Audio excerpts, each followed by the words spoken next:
Buenas, continuamos nuestra entrega de bacterias y ahora estaremos hablando de la multiplicación bacteriana. Como ya habíamos mencionado, las bacterias se reproducen por fisión binaria, en donde una célula se divide a la mitad, dando origen a dos células hijas. Pero ¿cómo se da este proceso? El proceso de multiplicación de una bacteria involucra a una célula madre o progenitora en la cual empieza a darse un aumento de la sustancia nuclear, se da un alargamiento y una intrusión de la pared celular y se distribuye el material nuclear. Luego se da la formación de lo que se conoce como el tabique celular por una entrada o invaginación de la membrana celular, se da la organización y se distribuye el protoplasma dando origen a dos nuevas células. El periodo de tiempo necesario para que una población en crecimiento de bacterias duplique su número se llama periodo de generación (PG) y es característico de cada especie. Normalmente las bacterias se pueden dividir cada 20 minutos y la multiplicación de las bacterias se da al cuadrado. Si analizamos lo que es la fase de la curva de crecimiento bacteriano en carácter in vitro, condiciones de laboratorio, podemos identificar cuatro fases. Una primera fase estacionaria llamada lag fase, una fase de incremento o fase logarítmica, luego una fase estacionaria y finalmente una fase de muerte o declive. En la lag fase, la fase de latencia o la fase de adaptación, el crecimiento no es balanceado. ¿Cuándo empieza esta fase? Cuando se siembra en un medio de cultivo, es decir, en condiciones de laboratorio, un propágulo proveniente de un cultivo bacteriano y la población empieza a adaptarse al nuevo medio, empieza a producir enzimas y necesita un tiempo para restaurar sus sustancias de crecimiento. Luego, en la fase logarítmica o exponencial, para que el cultivo en esta fase alcance su máximo desarrollo, se logra la adaptación total y gobiernan el crecimiento utilizando los nutrientes, la temperatura, el pH, la presión, características del lugar. En esta fase todas las células producidas son viables y ocurre la máxima velocidad de multiplicación. Luego se tiene nuevamente una fase estacionaria. En esta fase el número de células viables continúa constante y el número de células que se reproduce es igual al número de células que empieza a morir. La fase estacionaria coincide con el inicio del agotamiento de los nutrientes esenciales, considerando que se encuentran en un área con material de cultivo y empiezan a acumularse sustancias tóxicas. Finalmente, en la fase de muerte o declinio también se da una disminución en forma exponencial logarítmica negativa y en esta fase el número de células viables decrece rápidamente, pues el número de células que mueren es mayor al número de células que se originan. Empieza a aumentar el empobrecimiento de nutrientes y hay mayor cantidad de sustancias tóxicas. Otros procesos que se pueden dar en las bacterias se conocen como la recombinación genética. En el caso de las bacterias no se forman gametos ni ocurre ningún tipo de fusión de células para formar un ovocito, es decir, no se identifican bacterias de características masculinas o femeninas. Las variaciones genotípicas, es decir, variaciones en el material genético, tanto a nivel de individuo a nivel de población, ocurre por transferencia de material genético de una célula a otra. Es por ello que no se habla de reproducción, sino de recombinación genética, el cual es un proceso de transferencia de material genético de una célula a otra. La recombinación genética puede darse a través de dos maneras. La transformación, que ocurre cuando pequeños fragmentos de ADN que están libres en el medio de células por acción de células donadoras son absorbidas por la superficie de una célula receptora y esta es incorporada a una célula que se conoce como célula transformada, en donde en su cromosoma tiene el aporte del material genético de una célula que ha liberado su material al medio.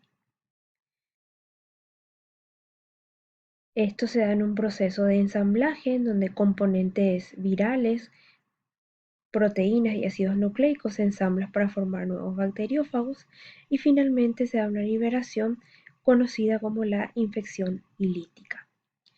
El segundo proceso que se conoce como un mecanismo de recombinación genética en las bacterias es la transducción. La transducción es un proceso de recombinación asistida por la presencia de un bacteriófago o un fago de características virales, el cual ingresa a la bacteria. Se da una infección lítica, una combinación del material genético de la bacteria con el material del virus, se da un ensamblaje con el virus, luego se da la ruptura de la bacteria en la cual se desarrolla este enlace, conocido como lisis de la bacteria, y liberación de viriones, y este va a una nueva célula bacteriana, la cual se conocerá como bacteria transducida, porque en el ingreso del bacteriófago a la célula incorpora el material genético de la célula de la bacteria inicial, es decir, el bacteriófago actúa como un transportador de material genético. La transducción consta de dos ciclos: el ciclo lisogénico, cuando el ADN del fago se integra con el ADN de la bacteria huésped, dando lugar a lo que se conoce como el profago. Al duplicarse el ADN bacteriano, el profago también se duplica. Estos genes virales que codifican proteínas estructurales virales pueden permanecer por un tiempo indefinido en células infectadas llamadas células lisogénicas, o también conocido como el nombre de aquel momento en el cual esperan las condiciones óptimas de desarrollo.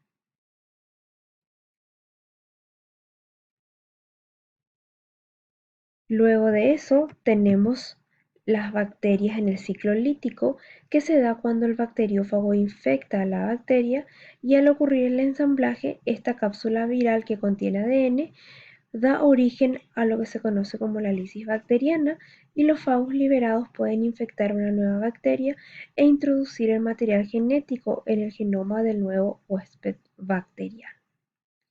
También vamos a estar hablando de cuál es la clasificación de las bacterias. Las bacterias se clasifican en dos grandes grupos: las arqueobacterias, o conocidas como las más antiguas. Entre ellas se encuentran bacterias halófilas, que resisten condiciones de alta salinidad; las metanogéneas, que pueden vivir en condiciones de presencia de metano; y las termoacidófilas, que viven en condiciones de altas temperaturas y acidez, como pueden ser las lavas de los volcanes. Luego tenemos a las eubacterias, que se dividen en tres grupos, como ya habíamos estudiado: las gram positivas, gram negativas y las que no tienen pared celular. Las gram positivas son principalmente de características acidolácticas. Entre ellas están los estreptococos, los estafilococos, los clostridios y las corinebacterias. Las gram negativas, de importancia para el mundo agronómico porque son fijadoras de nitrógeno: cianobacterias, espiroquetas, rickettsias, clamidias, que pueden causar enfermedades a nivel zootécnico, y enterobacterias. Y entre aquellas que no presentan pared celular podemos identificar a los micoplasmas, fitoplasmas y espiroplasmas. Las arqueobacterias comprenden tres grupos caracterizados por habitar en esos ambientes extremos: halófilas, que crecen en ambientes salados y también con alto contenido de bases; metanogéneas, que son anaeróbicas, que producen metano; y las termoacidófilas, que se desarrollan en ambientes de alta acidez y temperatura. Las eubacterias, como habíamos visto, divididas en gram positivas, gram negativas y sin pared celular. Y aquellos microorganismos sin pared celular de importancia, conocidos como micoplasmas, que causan enfermedades en animales y son de características pleomórficas, es decir, no tiene una forma definida justamente porque no poseen esta pared celular. Ejemplo de ellos son Mycoplasma pneumoniae, que puede llegar a causar neumonía en animales y en seres humanos; los fitoplasmas, que causan enfermedades en los vegetales, también pleomórficos; y los espiroplasmas, que causan enfermedades en plantas, pero con la característica de que tienen una forma helicoidal y espiralada, que es lo que lo diferencia de los fitoplasmas. Las características comunes tanto de fitoplasma como espiroplasma es que tienen una vida intracelular, es decir, colonizan las células vegetales, viven en ausencia y no tienen pared celular ni flagelos, tienen una única membrana trilaminar alrededor de su citoplasma, se reproducen por fisión binaria, son resistentes a la penicilina, pero son sensibles a tetraciclina y eritromicina como agentes bactericidas o antibióticos y se transmiten principalmente por cigarritas, algunas plantas parásito y cuando no se realizan correctamente los injertos.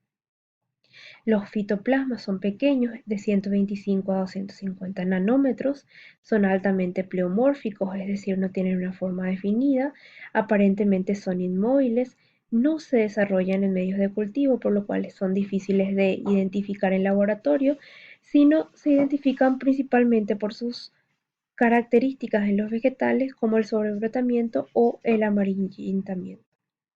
Los espiroplasmas, por su parte, son de mayor tamaño, entre 300 a 1100 nanómetros, no son pleomórficos, tienen una forma helicoidal característica, son móviles, sí pueden crecer en medios de cultivos específicos y principalmente producen deformaciones, raquitismos o debilitamiento en los vegetales.